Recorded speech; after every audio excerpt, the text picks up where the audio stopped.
내가 어떤 사람인가를 우리가 복음을 전할 때 제일 많이 알 수 있는 것 같습니다. 연봉을 많이 받으면 내가 가치로워지잖아요. 또 좋은 집에 내 몸을 담고 있으면 또 내가 조금 격 있는 사람과 같이 느껴지잖아요.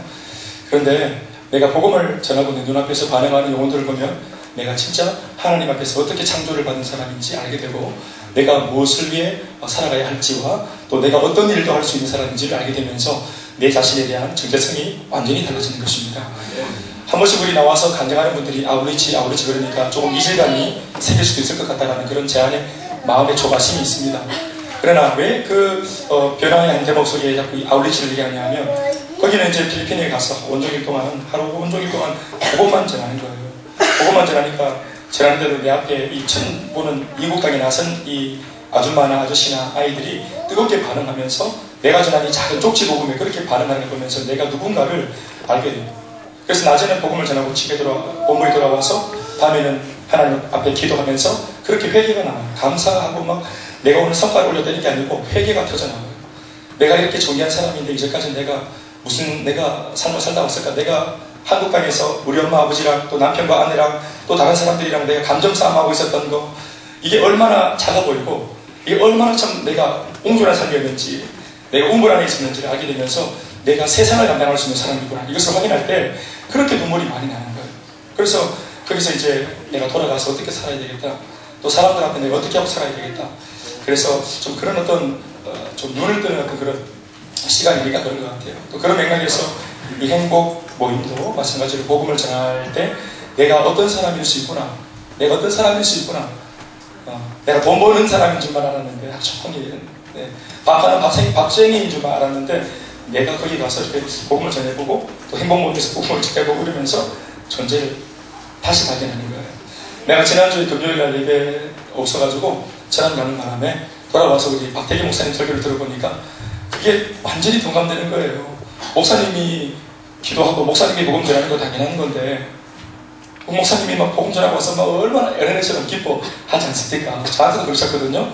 저한테 제일 먼저 전화 왔었어요. 목사님 세상이 백주전도를 하니까 어린아이 5명이 영접을 딱 하면서 와 기뻐하는 거예요. 그래서 앞으로 경험하게 된 바다에 비하면 그건 한 방울에 물이 나고 있어요. 어디서 받는 걸 여기 인정한 거예요, 제가.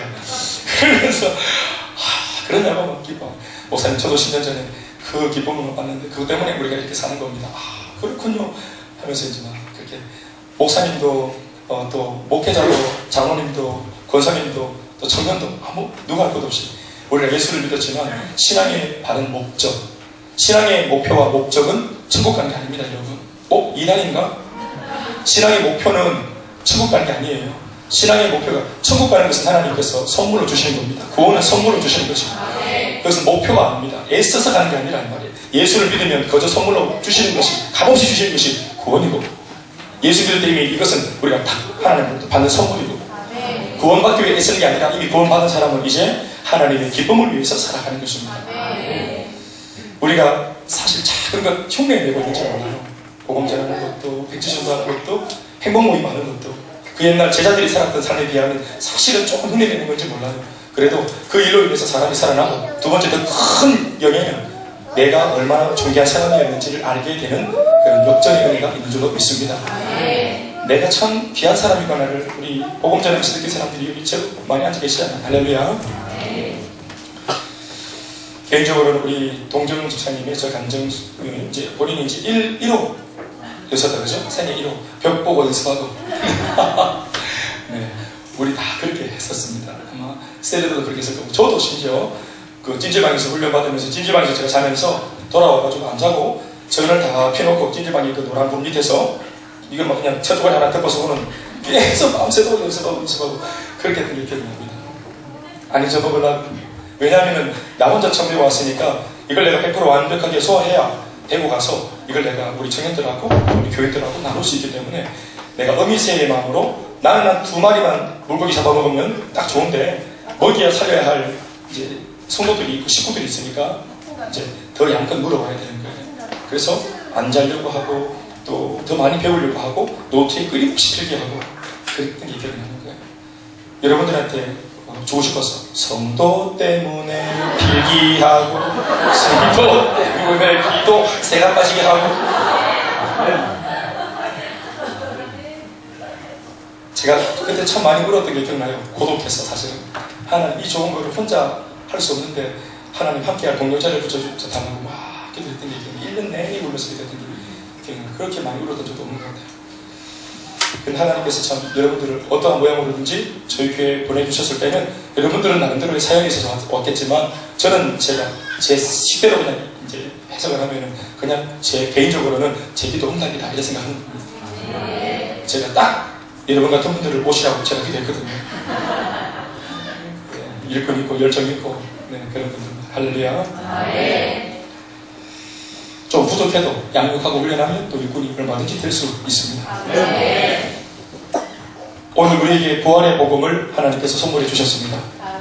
이 귀한 것을 주기 위해서 예수님이 사망을 이기시고 벌떡 일어나셨습니다. 예수님이 사망에서 벌떡 일어나셨을 때 마귀가 얼마나 충격을 받았겠습니까?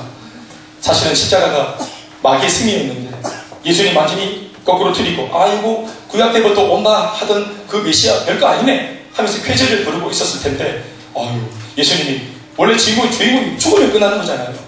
다윗도 죽으면 끝이 나고 아브라함도 죽으면 그러니까 마귀가 하는 말이 뭔가 하면 아브라함의 시대에는 아브라함이라는 걸출한 믿음의 스타가 있으니까 견디자 우리. 왜 견딥니까? 아브라함이 사람이기 때문에 반드시 뭐합니까?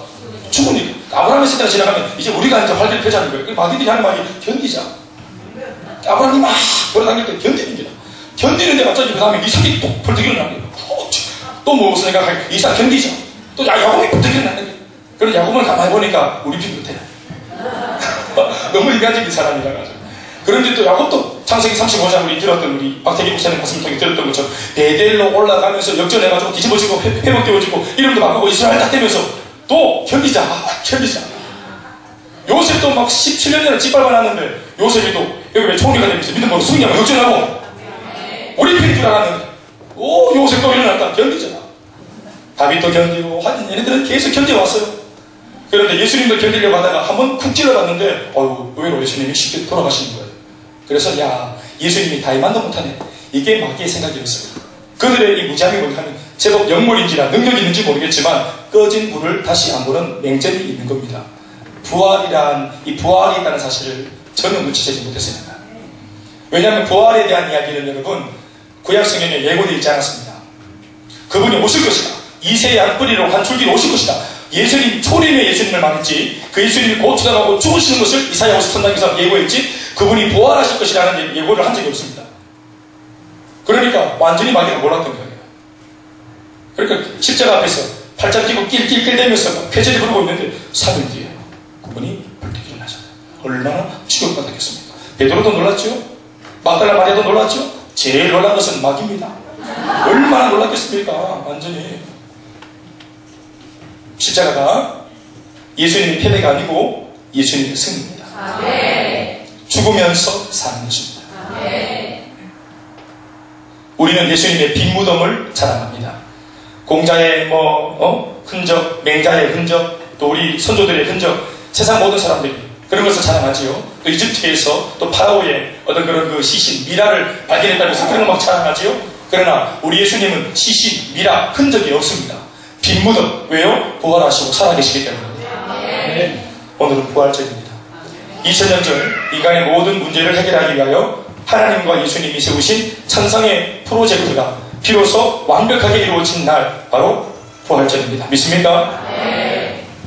예수 그리스도는 십자가를 통해서 인간들의 삶을 망쳐놓은 더러운 죄를 완전하게 소멸하셨습니다. 그리고 더불어 예수 그리스도는 부활을 통해서 인류 전체에게 드리워져 있던 인간들의 가장 심혈적인 문제, 가장 궁극적이면서도 절대적인 두려움이었던 이 사망과 죽음을 완전히 파괴하셨습니다.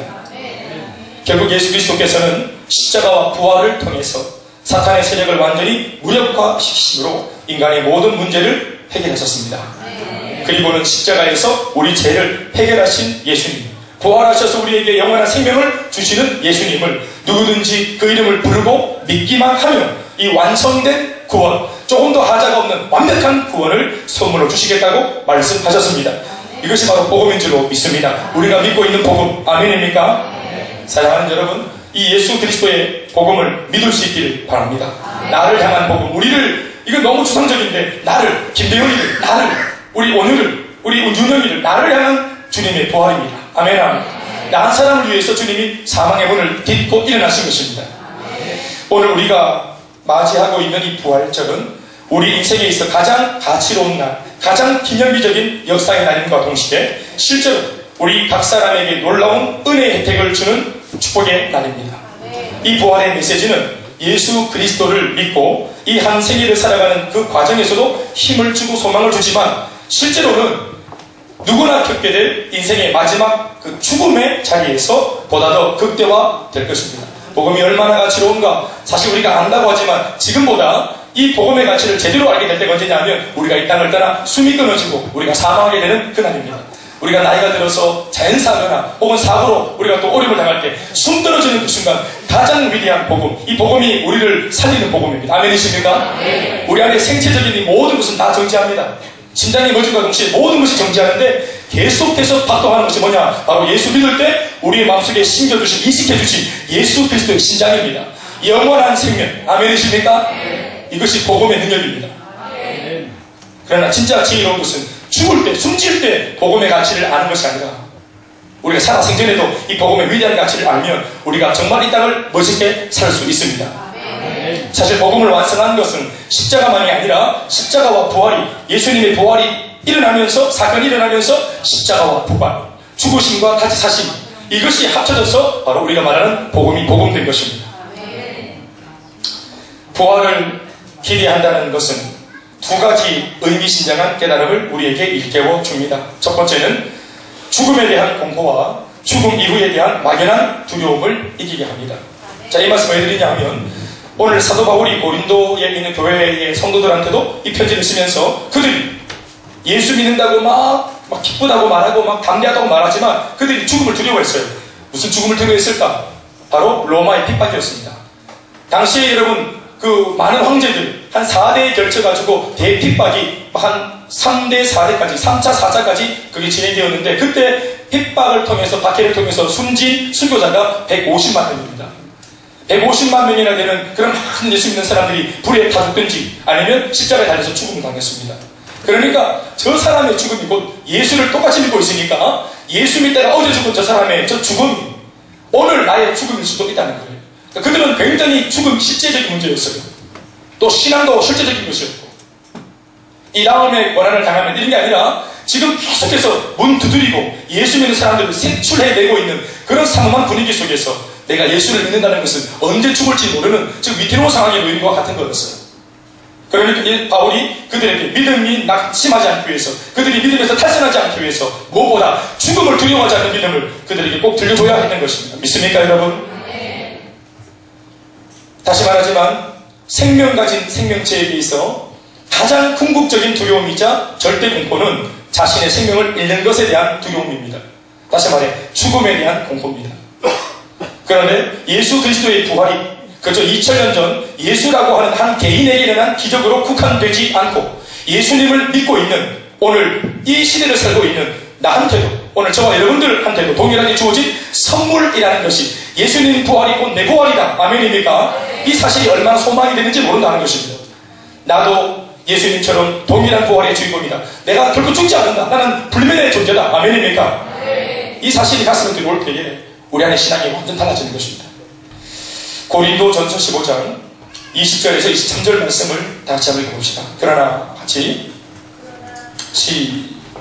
올려주시고 시작. 그러나 이제 그리스도께서 죽은 자 가운데서 다시 살아나사 잠자는 자들의 첫 열매가 되셨도다. 사망이 한 사람으로 말미암았으니 죽은 자의 부활도 한 사람으로 말미암았도다.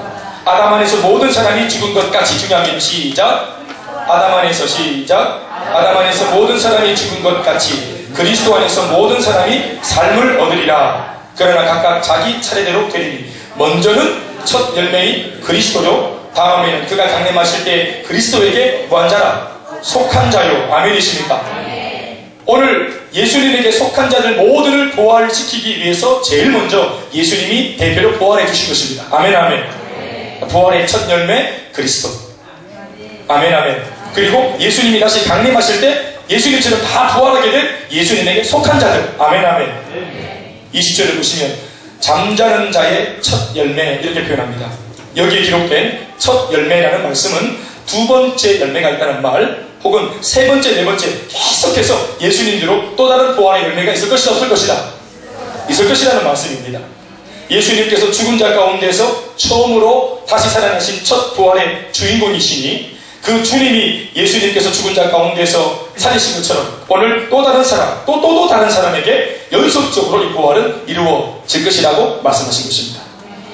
예수님의 부활은 예수님을 믿고 그 라인에서 있는 우리의 부활이자 곧 나의 부활, 내가 실제로 경험하게 될 능력의 부활이라는 사실을 믿음으로 받으시기 바랍니다.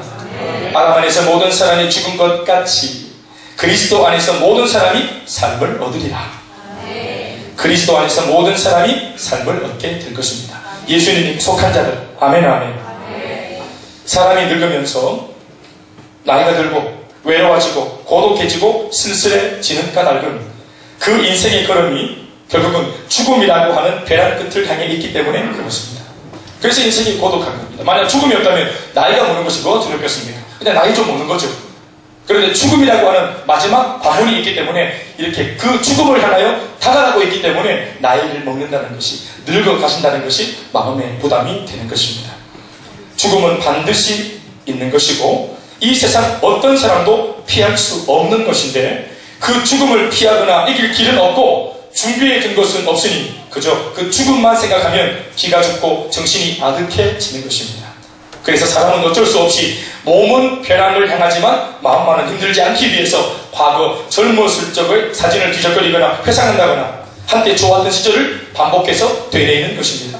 그렇게라도 하지 않으면 견딜 수가 없기 때문에 그렇습니다. 그래서 앞을 바라보지 못하는 거예요. 그래서 뒤를 바라보는 거예요. 이제 나이가 먹으면서 앞을 바라보면 이제 막 이 죽음이 서 있으니까 두려운 거예요. 아이들은 나 장성해서 나를 떠나가고 이제 홀로 남아있는 이 연약해져 있는 내 인생을 바라볼 때에 또 게다가 성큼성큼 다가오는 죽음을 생각할 때에 예수를 사실 믿고 있어도 이 부활이 또 천국 간다는 이 사실이 구원이 실제적으로 내 마음속에 장착되어 있지 못하면 구원보다 죽음이 더 확실하게 보인다면 사는 게 두려운 거예요. 그래서 자꾸 뒤돌아보는 거예요. 내가 10대 시절에 나도 여고 시절이 있었고 나도 젊은 여대생 시절이 있었고 내가 비록 돈 번다고 힘들고 어려움이 있었지만 아이를 키우던 나도 젊었을 적에 지금 우리 교회에 보면은 세대들처럼 이렇게 막 그냥 낙엽만 흘러가도 호호하하호 막 이러면서 막 즐거워하던 이럴 때 우리도 있었다는 거죠. 왜냐하면 앞을 바라보면 두려움이 버티고 있으니 뒤를 바라보면서 인생을 회상하는 거예요. 그런데 이 부활이 주는 담대함이란 나는 부활한다. 나는 결코 죽지 않는다. 나는 불멸의 존재다. 하는 이 마음이 주는 담대함. 그것은 이 죽음을 당당하게 앞을 바라보도록 나를 굳세게 만들어 준다는 사실입니다. 심지어 그 죽음이라는 문을 관통한 다음의 삶, 그 영원한 아버지 나라의 삶까지도 소망하게 해주는 능력이 이 복음 안에 있습니다. 요엘서 2장 28절 말씀은 이렇게 적고 있는데요. 그 후에 내가 내 영을 성령을 말합니다. 만민에게 부어주리. 만민에게 모든 사람, 선택받은 이스라엘만이 아니라 예수 믿는 모든 사람에게 내가 동일하게 하나님의 영을, 성령을 부어주겠다. 그때 너희 자녀들은 장래 일을 말할 것이고 너희 늙은이는 뭘 말할 것이라? 꿈을 꾸며. 다시 아멘 합시다. 늙은 사람도 꿈을 꾸게 하는 반전의 기적, 바로 예수 그리스도 안에 있는 부활의 소망이 우리에게 주는 축복이며 기적인 줄로 믿습니다. 늙으면 얼마나 기가 죽는다고 말합니까? 그러나 이 부활의 소망을 가지면 당당하게 늙을 수 있고 당당하게 나이를 먹을 수 있고 당당하게 어떤 면에서는 죽음을 쳐다볼 수 있습니다. 죽음을 이겨놓은 이 죽음의 주님의 부활은 인간으로 살면서 생리적으로 혹은 본능적으로 갖게 될 수밖에 없는 이 절대 공포, 사망과 죽음을 향하여 똑바로 보게 하고 심지어 그 너머의 삶을 꿈꾸게 해줍니다. 그래서 늙어가는 것, 나이를 먹어가는 것이 절대로 부끄럽지 않고 두렵지 않도록 당당하게 만들어준다는 사실을 믿을 수 있기 바랍니다. 사랑하는 여러분, 그런 면에서 늙어가는 것을 두려워하지 않기를 주의 이름으로 축원합니다. 나이 먹는 것을 서글퍼하지 않기를 주의 이름으로 축원합니다. 20대는 오히려 30대를 또 30대는 40대를 나이를 먹어간다는 것이 오히려 우리가 참 고상하구나, 정말로 부럽다, 이렇게 동경할 수 있는 그런 역전의 인생이 복음과 부활 안에 있다는 사실을 믿을 수 있기 바랍니다. 히브리서 9장 27절에 있는 말씀을 보면 우리 잘 아는 말씀이죠. 복음 전할 때마다 암송하는 거죠. 한번 읽어봅시다. 시작. 후에는 심판이 있으리니 이렇게 말씀하셨는데 이 말씀이 조금 더 두려운 말씀이 아니기 때문에 감사합니다. 우리에게는 심판이 없기 때문에 그렇습니다. 한 번 죽는 것이 나한테 정해져 있다 할지라도 그 뒤에 영원한 새로운 삶이 주어져 있기 때문에 심판이 아니라 믿습니까? 주님의 부활을, 두 번째로 주님의 부활을 기대하는 우리에게 하나님이 주시는 두 번째 교훈은 이 땅에서의 삶의 태도와 자세를 바꾸어 준다는 겁니다. 첫 번째는 우리가 나이 먹어서 죽는다는 것이 두렵지 않도록 만들어주고 사후세계를 당당히 맞이할 수 있도록 담력을 준다. 부활이. 두 번째는 이제 죽음 이후의 삶이 아니라 오늘 내가 내 나이가 어떻든지 간에 오늘 지금 이 시대를 살아가는 나의 태도와 자세, 삶을 대하는 태도와 자세를 뭔가 다른 태도와 자세로 바꾸어 준다. 이 부활의 이 메시지가. 앞서 우리는 부활의 복음이 우리의 죽음 문제와 공포를 이기게 해준다고 들었습니다. 그러면 이 놀라운 사실이 오늘을 살고 있는 나에게 어떠한 영적 효력을 발생시킬까? 그것을 우리가 오늘 필히 묵상해야 됩니다. 왜냐하면 우리는 지금 오늘을 살고 있기 때문에 그렇습니다. 신약 성경 중에 오늘 우리가 읽었던 이 고린도 전서 15장의 말씀은 15장 전체의 말씀 전부가 유일하게 주님의 부활에 대한 메시지로 기록되어 있습니다. 초대교회 당시 모든 성도들은 실제로 자신의 생명을 담보로 예수님을 믿었습니다. 실제로 발각되면 예수 믿는 게 끝통나면 생명 잃는 일이 비일비재했던 두려운 분위기에서 신앙생활을 했던 그들이었기 때문에 사도 바울은 이 서신을 통해서 성도들의 오늘의 신앙이 죽음도 불사하는 신앙이 되기를 간절히 바랬던 것입니다. 다시 말해 이 부활의 메시지를 읽고 그 부활을 확신한 성도들이 오늘의 신앙을 불같이 이겨내고 세상과 태엽이 없는 신앙의 사랑으로 살기를 바울이 간절히 소망했던 것입니다. 오늘을 사는 우리들에게 힘을 주기 위해서 바울은 부활의 메시지를 통해 성도들의 오늘이라고 하는 이 실제적인 삶을 터치하고 또 인도하고 싶었던 것입니다. 여러분, 우리가 방금 배운 대로 부활이 주는 첫 번째 교훈, 죽음 두렵지 않다. 더 이상 다 같이 아멘 합시다. 그러니 부활을 진짜로 묵상을 제대로 한 사람은 죽음이 안 두렵다 이렇게 나오는 게 정상입니다. 아멘 아멘. 죽어도 살겠고 아멘 아멘. 그러니까 죽음 문제가 해결된 사람이라면 이제 그 능력과 에너지로 사는 문제를 이겨낼 수 있도록 이 부활의 메시지를 거기에 적용해야 되는 것입니다. 죽는 문제가 이제 해결되었으니까 오늘을 사는, 우리 아직까지 죽으려면 한참 멀었잖아요. 그렇죠? 천국은 한참 뒤에 갈 건데, 그러니까 그날에 우리가 천국에 가기 전까지 이 남아있는 삶에도 이 부활의 복음이 우리한테 분명한 메시지, 뭔가 힘을 주는 메시지가 되어야만 해요. 실제적인 메시지가 해야 된다는 말이에요. 부활의 메시지가 뜬구름 잡는 무슨 사색하고 묵상하는 메시지가 아니라 이 메시지를 묵상하면 오늘 나를 자빠져 있던 나를 이렇게 세우고 포기하고 있던 나에게, 낙심을 하고 있던 나에게 뭔가 새로운 소망을 주는, 아니야 포기하지 않아야지, 아니야 무너지지 말아야지 하는 뭔가 새로운 활력을 주는 메시지가 돼야 합니다. 우리가 오늘 사실은 이 주일날 이 부활에 대한 메시지를 듣는 이유도 저는 개인적으로 이 두 번째 힘을 좀 더 주고자 하는 목적 때문입니다.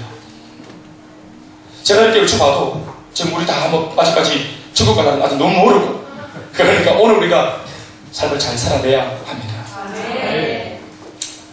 우리는 이 부활의 복음에 대한 사도 바울의 생각을 약 두 군데의 말씀 안에서 살펴볼 수 있습니다. 첫 번째, 고린도전서 15장 16절에서 19절까지의 말씀. 오늘 보면 16절, 19절 말씀. 다 같이 한 목소리를 읽겠습니다. 만일, 시작. 만일 죽은 자가 다시 살아나는 일이 없으면 그리스도도 다시 살아나는 일이 없을 터이요.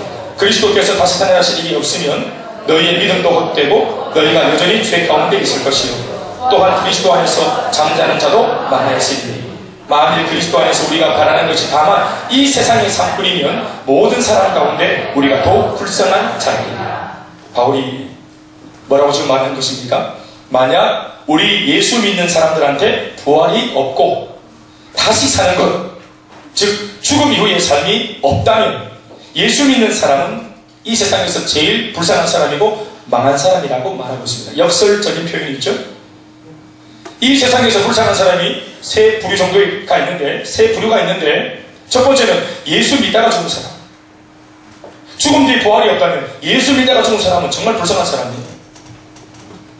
예수 믿는 바람에 이 땅에서 쾌락도 즐기지 못하고 내 마음대로 내가 주인이여 삶도 못 살면서 얼마나 우리가 내 속의 정욕을 우리가 꺾어내면서 남을 미워하는 마음이 들 때마다 막 몸소리치도록 회개하고 얼마나 눈물을 쏟으면서 예수 믿는 사람들께 살아보려고 몸부림쳤는데 예수 믿고 나서 부활이 없고 천국이 없다.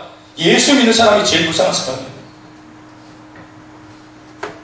우리가 원수 목합한 거, 원수를 사랑해줬던 거, 내 남편 용서해줬던 거, 이게 얼마입니까?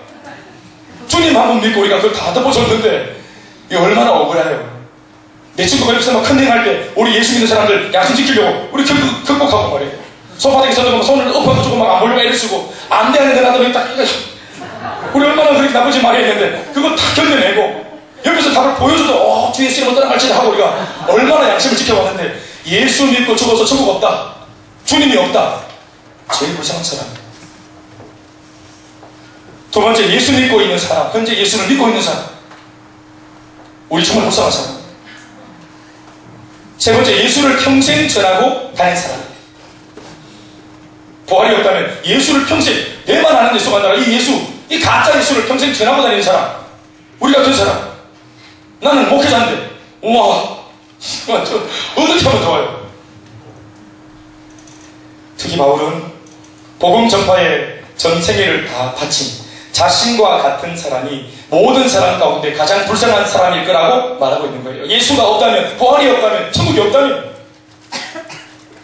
그러나 역설적으로는 자신 같은 복음 전파자가 가장 세상에서 행복한 사람이라고 말하고 있는 것입니다. 자신과 같이 예수를 전하고 다닌 사람이야말로 가장 인생 가운데 성공한 인생이라는 사실을 자랑하고 있는 역설적인 대목이기도 합니다. 왜냐하면 예수님의 부활이 사실이기 때문에 그렇습니다. 그러니 너희들도 절대로 불쌍한 자가 아니니 지금의 신앙, 잠시 고난과 박해가 있을지라도 끝까지 그리고 불같이 지켜내고 가야 한다고 바울은 권면하고 있습니다. 부활의 신앙을 묵상하면 그 부활이 사실이기 때문에 죽은 뒤가 아니라 오늘의 삶이 담대해지고 오늘의 삶이 과감해지는 것입니다. 여러분, 죽지 않는데, 우리는 죽음이 없는데, 보장이 저 하늘나라에 보장되어 있는데 이 나그네 같은 삶을 살아가는데 얼마나 당당할 수 있습니까? 이것이 부활의 복음을 진정 누리는 사람의 모습이라고 믿습니다. 주님의 부활을 사색하거나 묵상하지만 말고 반드시 내가 경험하게 될 부활이기 때문에 그 부활과 영원한 생명 앞에 나 자신이 부끄럽지 않도록 바로 오늘을 지금을 후회 없이 두려움이 없이 담대하게 도전하고 담대하게 시도하고 겁 없이 우리가 도전하는 사람이 되어야 할 줄 믿습니다. 새로운 삶이, 영원한 삶이 보장되어 있기 때문에 나그네다. 이 땅의 삶은 나그네다. 나그네니까 이 땅에 있는 모든 것이 의미가 없다. 글쎄요, 저는 그렇게 생각하지 않습니다. 물론 성경은 이 땅의 삶이 꽃과 같이 떨어지고 잎과 같이 다 시든다 말하지만 저는 그 말씀을 부인하는 것이 아니라 그 말씀을 제가 100% 아멘으로 받으면서 제가 어떻게 이 말씀을 삶에 적용할까 깨닫는 것이 있습니다. 이게 뭔지 아세요? 꽃이 떨어지고 잎이 시들고 다 허무하고 다 헛되다. 뜬구름 잡는 것이다. 솔로몬의 그 저도서에 의하면 모든 것이 바람을 잡으려는 것과 같다. 헛되고 헛되다. 다 헛되다. 이렇게 말을 하는 이 세상에 대한 평가가 그렇다면, 만약 그렇다면 우리의 진정한 도장이 전하나 영원한 나라라면 할렐루야! 여러분, 이 땅의 나그네 산이요 잠시 소풍은 땅이라면 우리가 열정적으로 살아가지 못할 일이 뭐가 있겠습니까? 오히려 반대로 나그네이기 때문에 의미 두지 말자가 아니라 나그네이기 때문에 우리가 더 열정적으로 더 우리가 정말 영원한 하나님을 가지고 있는 이 다음에 또 다른 것을 가지고 있는 사람인 것처럼 이 땅이 전부인 것처럼 사는 사람보다는 더 담대해야 되지 않겠습니까? 아멘입니까 여러분 이거? 그렇죠. 거기서 담대함이 나오는 거 아니겠어요? 복음을 전할 때 이 땅이 전부인 것처럼 느끼면 뭔가 이 땅에 의미를 두니까 내 친구한테 개인이 복음 전했다가 관계가 상하면 어떡하지? 그런데 여러분, 그 친구한테 관계 상할까봐 좋은 친구로 남기 위해서 만약 복음을 제시 안 하고 한다면 이 친구랑 좋은 관계로 살다가 나이 들어 죽으면 이 친구, 그렇게 좋아하던 친구는 지옥 가요. 그렇게 사랑했던 친구, 의리를 지켜왔던 평생의 친구였던 그 중하고 평생의 친구, 그 친구 내가 친구 지키려고, 친구 관계 지키려고 보험 안 하면 그 친구 좋은 친구로 있다가 지옥 가요. 죽었어. 그 친구가 얼마나 황당하겠습니까? 니칼 같이 가는 거 아이가? 친구야, 나는 이거 어디로 가노? 사실은 내 알고 있었는데 미안하다 친구야. 좋은 관계 유지하다가 나게는 뭐 그렇게 해볼까 마. 야, 나 참 황당하네. 좋은 친구 하지 말고 야, 욕 들어도 좀 보험 좀 전하지 그랬어. 그러게 말이야. 황당하니라, 황당하니. 나 우리 가정에 엄마 아빠랑 다투기 싫어가지고 나 복음 못 전한다는 거야. 복음 전하면 흘리다니까. 그래서 엄마 아빠랑 좋은 관계, 날마다 그냥 삼겹살 같이 구워먹고 쌈 싸주고 입에 넣고 이렇게 좋은 관계로 살다가 숨 딱 떨어지니까 엄마 아빠 딴 데 가는 거예요. 딸아, 아들아, 나 어디 가노 지금? 아빠 사실은 마음 단디 잡혀 있어 좀 뜨거울 거예요. 이거 아니잖아요. 사실 엄마 아버지한테 진짜 효도하는 것은 동남아를 뺑뺑이 돌리는 게 아니고, 동남아 뺑뺑이 돌리고 막 이사가 그러면 안 되고, 여러분. 진짜 효도하는 것은 복음, 영원한 생명을 그분에게 지어주는 거 아니겠어요?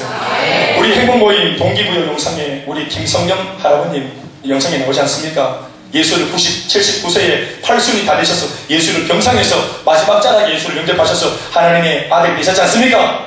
아멘, 아멘. 그분이 지금 어제 돌아가셨어요. 어제 천국 가셨어요. 할렐루야. 여러분, 아마 이 사실을 잘 모르는 지인들을 찾아와가지고 고걸하고 애랄다하고 혹은 그냥 하는 인사말로 좋은 데 갔을 겁니다 라고 그렇게 유가족들한테 위로를 한 것입니다만, 여러분 진짜로 이분이 돌아가셔서 어디로 그 영혼이 가는지 우리가 알지요? 아멘입니까? 그 굉장히 중요한 얘기입니다, 여러분. 그분이 부활할 겁니다, 여러분. 그분이 하나님의 영원한 생명을 가지셨습니다, 여러분. 우리가 볼 때는 죽은 거지만 영원한 생명을 소유하셨습니다, 여러분. 지금도 살아계실 겁니다, 여러분. 이제는 그 유가족들이 이제는 천국이 먼 천국이 아니고 추상적인 천국이 아니라 내 사랑하는 아버지가 가신 천국이니까 이 천국은 더 실제적인 천국이 된 겁니다, 여러분. 우리 할아버지 할머니도 우리 가문 전체에 1호 2호로 입성하셨는데 천국 없으면 우리 할아버지 할머니 어디 갔단 말이에요. 나한테는 반드시 천국이 있어야만 됩니다. 여러분들도 사랑하는 지인들을 먼저 보내셨습니까? 사랑하는 가족들을 먼저 천국에 보내셨습니까? 천국이 반드시 있어야 합니다, 여러분. 이따가 다 떠나는 곳이지만 그 나라는 모두가 만나는 곳입니다. 아픔 없고 갈등 없이 정말로 아름다운 사랑, 뭔가 이기적인 사랑이 아니라 계산이 없는 투명한 예수님 닮은 사랑으로 모두가 만나는 그 땅을 기대하시기 주님으로 축원합니다. 우리가 복음의 능력을 소유하고 부활의 능력을 소유했다. 사랑하는 여러분, 사랑하지 못한 사람이 어디 있겠습니까? 제가 조금 세속적인 말을 좀 표현하면 까짓것 이란 말을 좀 붙여서라도 이 땅이 어차피 의미 없는 인생이라면 마음껏 나는 영원한 생명을 가진 부자니 진짜 부자니까 이 땅의 화폐 가치 때문에 전전긍긍하는 사람들 우리가 품어주고 덮어주는 그들은 왜 그렇게 이 땅 하냐면 이 땅밖에 없기 때문에 그런 거예요. 우리는 저 땅이 있잖아요. 요즘에 하도 이단이 있어가지고 사실은 이렇게 표현하고 싶진 않지만 신천지 새하늘과 새 땅이 우리를 기다리고 있습니다, 여러분. 이것도 따로 캡처해가지고 또 올리면 또 우리는 새하늘과 새 땅. 예수님이 다시 강림하실 때 새하늘과 새 땅, 천지가 개벽할 것이 아멘이십니까? 좀 찝찝하네. 괜히 했다 싶은 마음이 들어요. 두 번째, 우리가 이 부활을 한 번 더 묵상할 때 고린도전서 15장 57절에서 58절 말씀을 통해서 우리가 현실을 우리가 이 부활의 복음으로 적용해서 현실을 잘 살아갈 수 있는 말씀, 바울이 그것을 바라고 있어요. 바울이 오늘 이 말씀으로 그들에게 현실을 능력 있게 살아가야 한다고 또 권면하고 있어요. 한번 읽어봅시다. 57절 8절 말씀을 시작.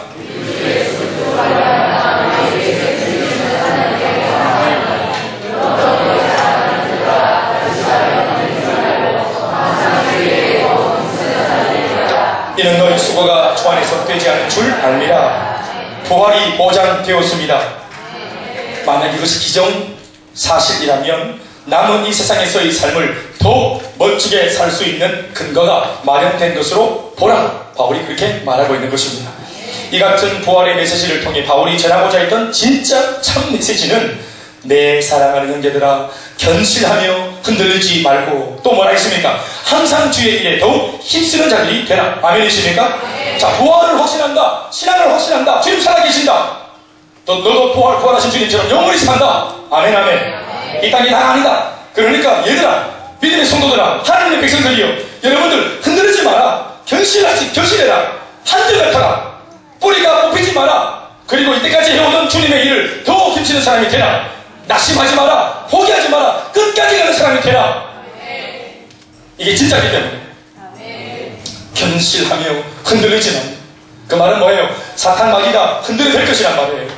부활의 신앙, 복음의 능력을 흔들어대면서 내가 늙지 않나 싶고 내가 괜히 나의 일을 한다 싶고 내가 그때 손해본다 싶은 이런 마음을 이 본전 생각을 심어주면서 포기할까 화풀이까 이런 마음을 심어준다 이 말입니다. 그러나 바울이 하는 말이 견고하며 흔들리지 마라. 예수를 감믿는 사람들한테는 아마 제가 이 말하는 부분들이 많이 지금도 이런 바람이 불어올 겁니다. 행복 모임을 할 때 복음을 척 들은 분들이 얼마나 우리가 화색이 돌면서 얼마나 기뻐하는지 몰라요.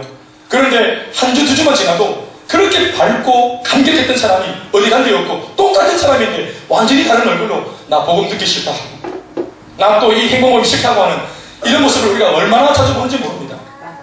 사탄이 가만두겠습니까? 천만의 말씀입니다. 끊임없이 흔들어도 됩니다. 끊임없이. 예수님이 탄 배도 흔들어도 예수님과 12제자가 탄 배도 광풍으로 풍랑으로 흔들어댔습니다. 마귀는 정말 개념이 없습니다. 예수님하고도 막 맞짱뜨고 근데 얘는 좀 하여튼 정신이 좀 나간 것 같아요. 마귀는 어느 한손이라고 예수님한테 말하고 흔들어대고 불복을 합니까?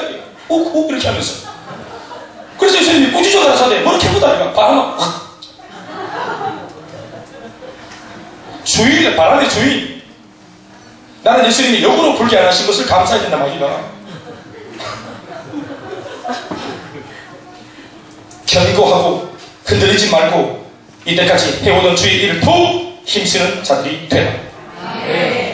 확실한 안식과 진정한 평안이 나를 기다린다는 것이 믿어지니 그 사람에게 더 이상 오늘의 에너지를 남겨둘 필요가 없습니다. 마지막 주자가 되어서 남김없이 다 쏟아부을 수 있는 그러니까 거기서 열정이 나오는 거예요. 천국에 여러분 가실 때 에너지 남겨놓고 가실 거예요? 예?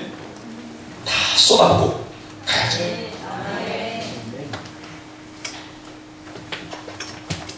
우리 집에 뭐 게소주나 또 몸에 좋은 그런 보양식들 우리 드시는 분들이 여러분 그거 드시는 거 참 좋은데 그거 드시고 힘내서 해야 될 사명이 분명히 해야 되는데 다 같이 합시다 여러분. 힘 짱뜩 내갖고 목표가 없으면 어떡하시겠어요? 제가요 군에 있을 때 그 저 4대 무슨 철인 5종 철인 경기 맞습니까? 이 말이 맞습니까?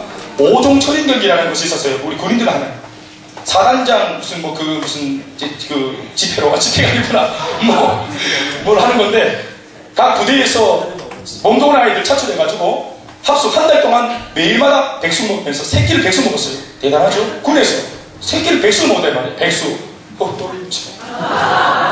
군에서 무슨 백숙을 먹습니까? 백숙 안에 삽삽 넣어갖고 인삼 넣어가지고 강화도 인삼이 좋잖아요. 딸이 갖고 이거를 새끼로 먹으면서 몸을 계속 만드는 거예요. 하는 일을 계속 이거 이제 못 만드는 거예요. 제가 뽑혔다 아닙니까? 한 달 내도록 유해에서 이제 순위 들어가면 14박 15일 휴가 가는 거예요. 그거 한 달 동안 못 만드는데 이거 뭐 보조 서거나 훈련 안 해요. 이게 군인입니까?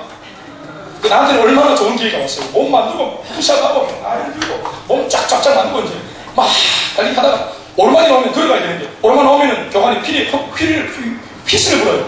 휘 불면 오르막은 뛰어올라가 바닥 뛰어올라가 몸을 만든다. 대왕자 내생이 없던 대왕자 왕 이도 막고 삼도 막고 막 팍팍 할배도 시키고 할배도 나오고 앞에 나와 몸이 내가 봐도 저쪽에 부러지는 거 우와 감당이 안 되더라. 우리 모두가 다 소리 몸을 보면서 우와 정말 감사했어요. 이제 곧 이제 이 디데이가 다가오는데 우리가 이 정도면 우리가 이길 수 있다 휴가 갈 수 있다 그 느낌 말고 느낌이 다리가 쭉쭉 부러져가 몸을 하도 만들어 돼가지고 그래 이제 막 이러고 있는데 4일 전에 북한 고위급 회담에서 북한에 계신 분들이 뭐라고 말했냐면 수도를 불바다로 만들겠다 우리가 수도 서울을 이 말 한마디가 비상을 가지고 이 대회가 취소돼버렸어요. 완전 전면 백지화 돼버렸어요. 자 본인이 그렇게 얘기했죠. 몸은 완전히 몸은 일반인이었어요. 알통 근육만 일반인이었어요. 몸은 그지그지한데 천지할 게 없는 거예요. 목표가 사라졌거든요. 목표가 이만큼 훈련했는데 결대가 없어져버린 거예요. 그러니까 몸이 막 이러니까 뭐 괴수들 뭐 삭제도 물론 대민전 풀 뽑고 이 근육으로 비전이 사라져버려 꿈이 사라져버리니까 에너지가 있어도 힘이 있어도 써볼 데가 없으니까 이게 비참하더라 이 말입니다. 영화 신미도 보셨습니까? 신미도 진짜로 있었던 아주 안 좋았던 사건이지 않습니까? 그들이 이 김일성의 목을 따기 위해서 훈련받잖아요. 처음에는 어설펐는데 나중에는 교관들을 능가하는 농담하면서 친구들하고 같이 옆에 동료들하고 같이 농담하면서 이 칼을 탁 던져도 정중간에 탁 꼽히는 거 영화 보니까 설령 철경구 변매생 불가합니다 이러면서 이렇게 우리 키 큰 아들 뭐 사람이랑 같이 그렇게 극장에서 봤어요. 총 쏘니까 애가 막 난리 나서 배 안에서 경비가 막 해줄 돌리고 막 애가 난리 두두두두두 하니까 시민도 김일성 먹다는 게 목표라 얼마나 훈련받았습니까? 밥 먹고 맨날 하는 게 훈련받았어요. 얘 외줄 타고 목숨 주고 훈련받았잖아요. 정예부대가 됐어요. 그런데 막 보트 타고 막 김일성 목다리 떠올라갔는데 갑자기 뭐 어떻게 됐어요? 남북이 화해해버렸어요. 남북 화해했어요. 그래가지고 평화무드 이래가지고 목 따지 마라 했다. 그러니까 막 목 따는 것만 쇠가 빠지게 연습했는데 목을 못 따는 게야. 비전이 사라졌거든. 그러니까 얘들이 이 에너지를 뭐 하노? 자기들끼리 서로 죽였단 말이야. 자기를 키웠던 교관들을 다 죽여버렸습니다. 힘이 넘치는데 비전이 사라져버리니까. 교회가 여러분 이만큼 사람들이 모이면 에너지가 모인 거예요. 하나님께서 좋은 교회, 건강한 교회 이렇게 막 만들어주면 지금 좋은 에너지가 모인 거예요. 교회가 에너지를 가진 거예요. 이 에너지가 가져졌을 때, 교회에 힘이 모였을 때 이 교회는 세상을 도전해야 됩니다. 죽어있는 세상은 이 에너지 하나님이 결집시켜 주셨을 때 이 복음의 능력으로 우리가 세상을 도전해야 되는 거예요. 만약 그 기회를 놓치면 교회는 다시 자기들끼리 무너져 내리는 것입니다. 이것이 교회사의 수많은 역사 가운데 교훈입니다. 하나님이 부흥을 주신 것은 괜한 목적이 아니에요. 너희들끼리만 주구장창 조화라고 사랑의 공동체를 만들어준 것이 아니에요. 그 시온기가 지나가면 반드시 서로의 흠집이 보여지고 서로를 아주 그냥 안 좋게 볼 수 있는 그런 모습이 생겨져요. 사람이기 때문에. 하나님이 좋은 시절을 주셨을 때, 우리 안에 좋은 씨를 수품을 불어주실 때 교회는 세상을 도전해야 되는 겁니다. 이 부활의 능력으로 세상을 도전할 수 있길 주의 이름으로 축원합니다. 그래서 이 부활의 능력이 보장되었다 하면 아낄 것이 없는 겁니다. 다 쏟아붓고 갈 수가 있는 줄로 믿습니다.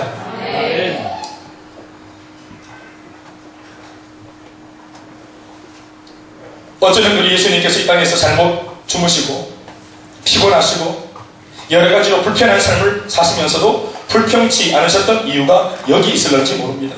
심지어 예수님께서 십자가에서 서슴지 않고 십자가 위로 올라서신 까닭, 그 육체와 피 전부를 조금도 아끼지 않고 다 쏟아 부어주신 까닭, 그 주님의 식을 줄 모르는 인간 사랑을 향한 열정, 그 까닭이 바로 이 부활에 있었다는 사실을 믿어야 합니다. 아낄 것이 없는 겁니다. 남김없이 다 이루었다 테텔레스타이 모든 것을 다 쏟아 부을 수 있었던 까닭은 이것이 끝이 아니기 때문에 그렇습니다.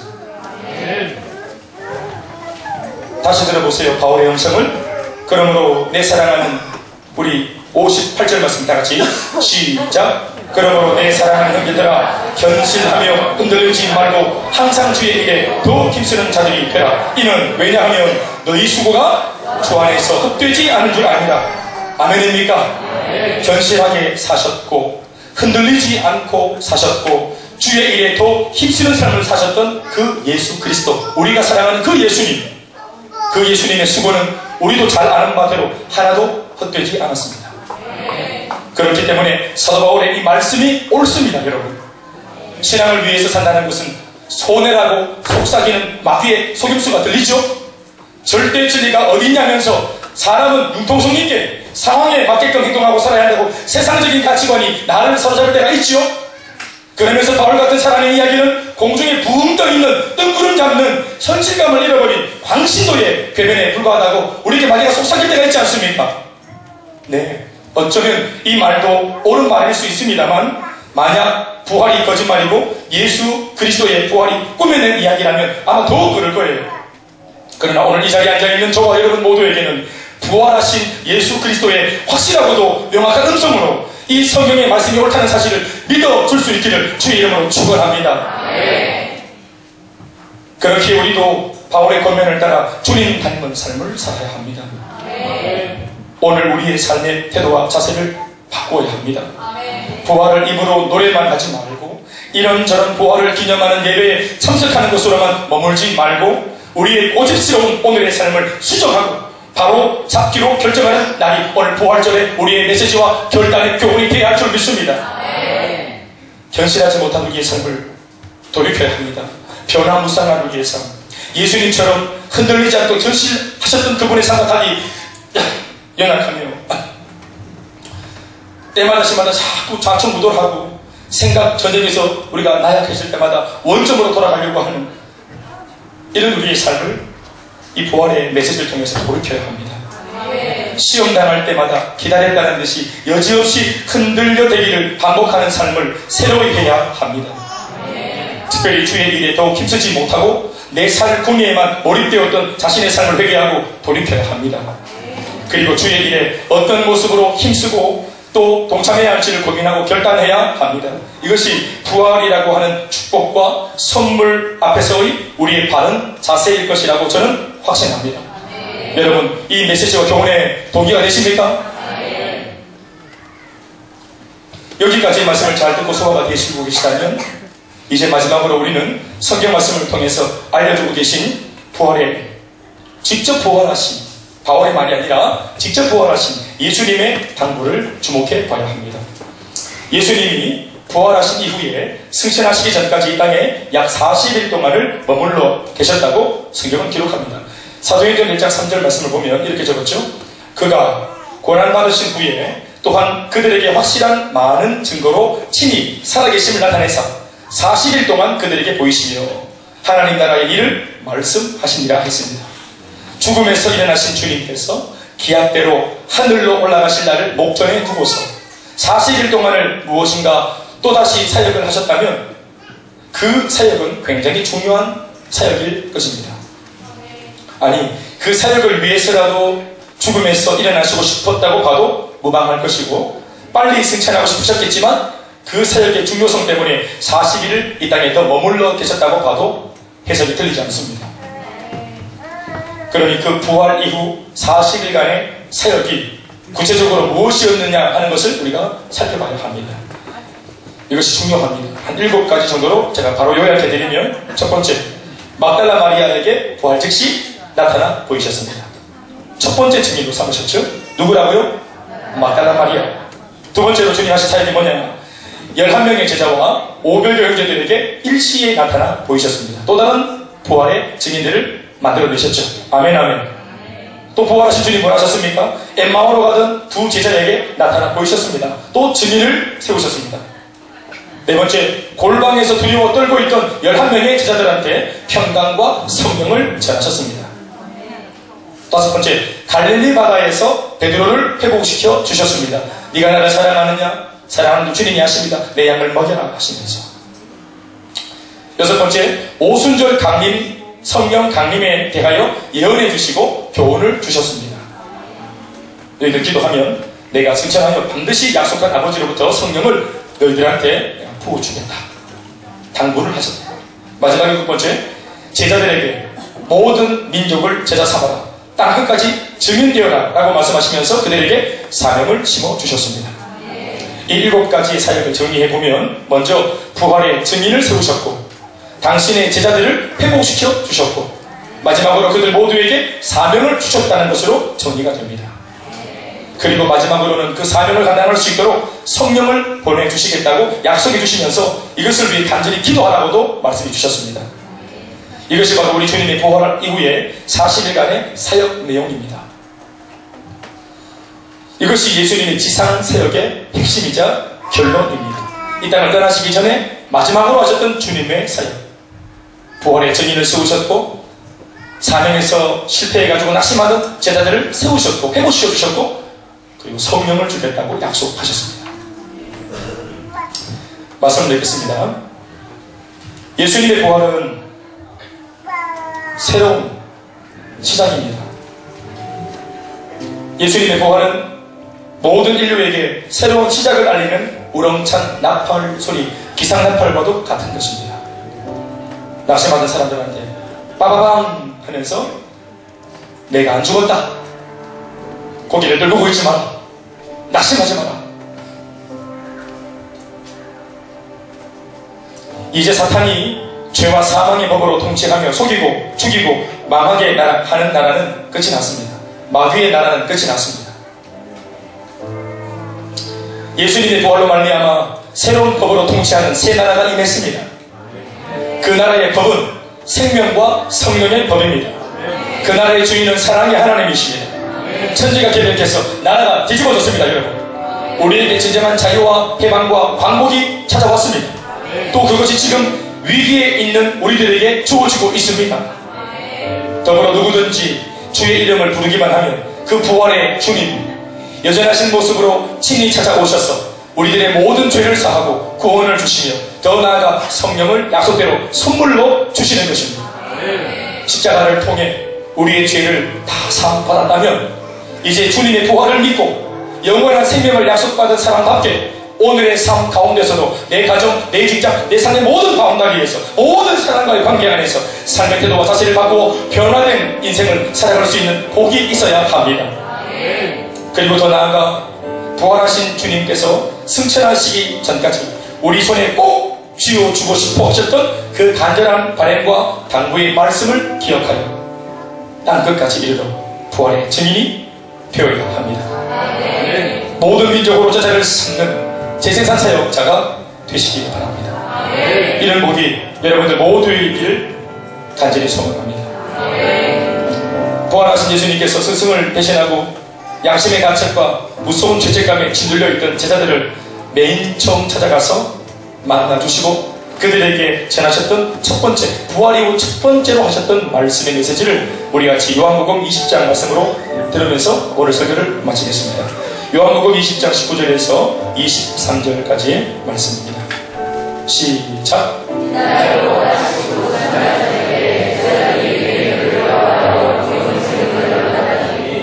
예수께서 오사 가운데 서서 이르시되 너희에게 평강이 있을지어다. 이 말씀을 하시고 손과 옆구리를 보이시니 제자들이 주를 보고 기뻐하더라.